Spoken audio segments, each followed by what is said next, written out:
Assalamualaikum warahmatullahi wabarakatuh. Jumpa lagi dengan saya Agnes Setiawan, guru Geografi Indonesia di video pembelajaran geografi ya. Kita akan sekarang belajar apa sih? Kita akan bicara tentang dinamika hidrosfer.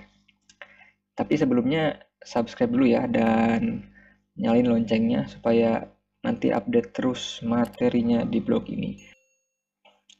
Nah, ini dinamika hidrosfer ini materinya luas. Saya akan coba memberikan topik tentang apa. Kita lihat dulu tapi ya. Oke. Nah, sebelumnya, apakah kalian pernah main ke pantai nggak sih? Kayaknya sering deh ya gitu. Ada yang ke pantai Pasir Putih, ada yang ke pantai yang biasa gitu kan, ada yang pantai karang, karang gitu ya, terumbu karang gitu.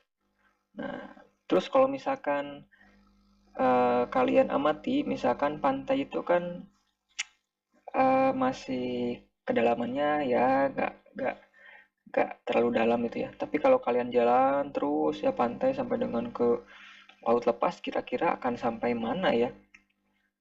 Apa isi lautan itu gitu kan? Nah, ini yang akan kita pelajari. Jadi kita akan mencoba kali ini untuk mendeskripsikan zonasi ya, zonasi laut dalam, zonasi laut menurut kedalamannya gitu ya. By the deep gitu ya. Nah, ini kita akan lihat seperti apa. Oke, jadi ini zonasi laut menurut kedalaman atau berdasarkan kedalaman itu ada 5 zona dibaginya. Nah, yang pertama ada litoral, kedua neritik, ketiga batial, keempat abisal, kelima zona hadal.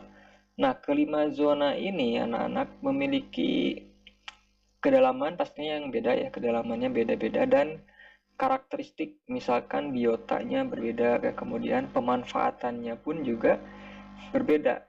Masing-masing zona ini beda-beda gitu. Nah, seperti apa sih contoh gambarnya, kemudian penjelasan tiap zona ini kita akan lihat. Yang pertama, zona litoral. Nah, zona litoral itu zona yang paling dekat dengan daratan. Ini disebut juga sebagai zona pasang surut air laut karena dipengaruhi oleh pasang surut gitu. Ini sangat pokoknya dekat dengan pantai ya, dan kedalamannya ya paling berapa meter ya, batas pasang surut itu bisa 3 meter atau 5 gitu ya, jadi nggak terlalu tinggi kan. Nah, itu zona litoral. Jadi kalau kamu main ke pantai misalkan ya, kemudian ke pelabuhan, itu masuk kategori zona litoral gitu, karena kan kapal kapal laut itu bersandar itu karena bantuan pengaruh ketinggian gelombang. Jadi contoh pemanfaatan zona litoral itu salah satunya untuk ya tadi, kapal-kapal itu bisa bersandar di pelabuhan itu karena naik turunnya permukaan air laut. Kemudian bisa juga untuk bermain ya di pantai, ini zona pasang surut litoral. Kita bisa bermain di pantai, kemudian bisa main di karang, kalau ada karang di sini, pantai karang tuh ya. Misalkan lautnya lagi turun, karangnya itu muncul, nah kamu bisa jalan-jalan di atas, menemukan hewan-hewan atau apa gitu. Itu ya, ini zona pertama litoral, ini paling dekat dengan daratan gitu. Next, yang kedua ada zona neritik. Nah, zona neritik ini zona laut yang kaya sinar matahari. Jadi ini kedalamannya paling maksimal ya berapa ya, 200-300 meter ya. Artinya matahari masih bisa tembus banget ke dalam gitu, sehingga cerah gitu airnya. Kayak ini orang nyelam ya. Kemudian banyak terumbu karang dan hewan-hewan biota laut. Nah, ini zona neritik, ini zona yang kaya akan biota karena mataharinya melimpah. Sehingga kaya terumbu karang, kemudian padang lamun itu, sea grass, padang rumput laut atau lamun itu bisa, ganggang laut bisa hidup karena dia kan membutuhkan matahari ya, punya klorofil. Ini kayak sinar matahari cirinya. Jadi zona yang paling banyak eh, keanekaragamannya di sini ya, orang lagi, hewan-hewan laut tuh berkumpul di sini, terumbu karang ya, Kayak clownfish misalkan, ikan badut kan hidupnya di terumbu karang gitu ya, itunya sarangnya. Nah, kemudian ini zona neritik juga untuk snorkeling ya, untuk menyelam gitu. Ini contoh wisata ya, pemanfaatannya gitu. Nah, jadi ini zona neritik ya, zona yang laut yang kaya akan cahaya matahari gitu. Next, kemudian yang ketiga ada zona batial. Zona batial itu kedalamannya sudah mulai agak dalam, dia dari misalkan 500 sampai mungkin ya 1800 atau 2000 gitu ya. Atau ada yang bilang 3000.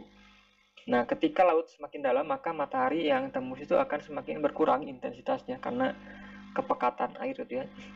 Sehingga dia cenderung akan redup, mulai meredup gitu ya. Nah, disebut juga zona twilight. Jadi ini hewan-hewannya contohnya hewan gede-gede kayak paus, kemudian hiu, gitu, gurita, ubur-ubur raksasa itu di sini di zona batial. Dia apanya hidupnya gitu, karena kan dia badannya gede-gede, membutuhkan laut yang luas ya, tidak ada terumbu, tidak ada penghalang gitu. Nah, jadi ini zona batial. Tadi kedalamannya ya maksimal sampai 2000 ya, 3000-an gitu. Di bawahnya zona neritik. Kemudian pemanfaatan laut zona batial buat apa? Biasanya buat latihan kapal perang di sini juga ya, TNI kapal selam itu, kapal laut KRI juga latihan perang tuh biasanya di zona batial gitu ya, karena kapal selam kan nggak boleh terlalu dalam ya. Kalau terlalu dalam ya meledak gitu ya, kena tekanan hidrostatik. Kemudian yang keempat ada zona abisal. Nah, abisal itu zona lantai dasar samudra laut dalam ya. Dia dari 3000 sampai ya 5000-an mungkin ya meter di bawah permukaan laut. Nah, ini di bawahnya itu sedimen lumpur halus yang dari atas turun ke bawah ya kan. Nah, disebut juga zona dasar laut dalam. Apakah ada kehidupan di sini? Ada. Ini kayak hewan-hewan yang di misalkan hidupnya di pasir ya, pasir halus. Ada hewan-hewannya kayak ini kayak semacam kayak apa ya, kayak gurita atau apa, tapi dia panjang ini ya. Nah, dia hidup di zona laut dalam di bawah gitu. Ini jadi ngambil dari plankton itunya makanannya. Nah gitu, coba aja cek di Google, misalkan di YouTube ya, ada tuh yang video dokumenternya ya. Jadi ini butiran sedimen halus ya, dari mana asalnya, dari atas, dari permukaan atas turun ke bawah gitu. Yang terakhir ada zona hadal. Oke. Zona hadal itu zona laut paling dalam. Ini biasanya sampai kedalaman ya 10.000, ada 10.000 meter, 5.000, 10.000 kayak zona Palung Mariana di Filipina. Nah, ini zona laut seperti ini kayak palung, gelap ya, dedak, deep ocean. Hewan-hewannya biotanya unik-unik yang kayak ini anglerfish, ini ada bohlamnya neon ini. Karena dia perlu cahaya untuk menangkap mangsa, mancing fitoplankton, plankton. Itu. Ini gelap sekali, makanya biota lautnya dia punya kemampuan menghasilkan cahaya sendiri dari reaksi kimia. Ya kayak ubur-ubur, ya cumi itu bisa punya cahaya sendiri. Dia menyesuaikan dengan zona laut yang sangat dalam dan gelap gitu ya. Nah, ini kayak di palung-palung itu zona hadal gitu ya. Seperti apa penampangnya ya kayak ini. Ini litoral tadi, batas pasang surut ya, paling berapa meter itu. Kemudian ada zona batial, ini remang-remang sampai dengan ya 1000-an atau 1800 gitu kan. Kemudian abyssal plain itu sampai 4000 segini. Nah, ini zona hadal paling bawah ini ya, palung itu 6000 ke bawah yang sangat gelap gitu. Dan tiap zona tetap ada biotanya ya, hewan tumbuhan, hewan makhluk lautnya gitu. Hanya saja jenisnya dan kemampuannya beda-beda ya. Itu kan Tuhan itu adil ya, supaya mereka bisa hidup gitu, sesuai dengan lingkungannya. Oke, ini jadi zonasi laut menurut kedalaman ya, dari litoral, neritik, batial, abisal, dan zona hadal gitu. Jadi kalau kita main-main ke pantai ya seperti biasa, kalau liburan itu kita main ya di zona litoral gitu. Nah, kalau kalian nyelam snorkeling, selam, diving itu di zona neritik. Ya biasanya lihat-lihat pemandangan bawah laut ya kayak terumbu karang gitu. Oke, sekian dulu pembahasan untuk materi dinamika hidrosfer kali ini mengenai zonasi laut.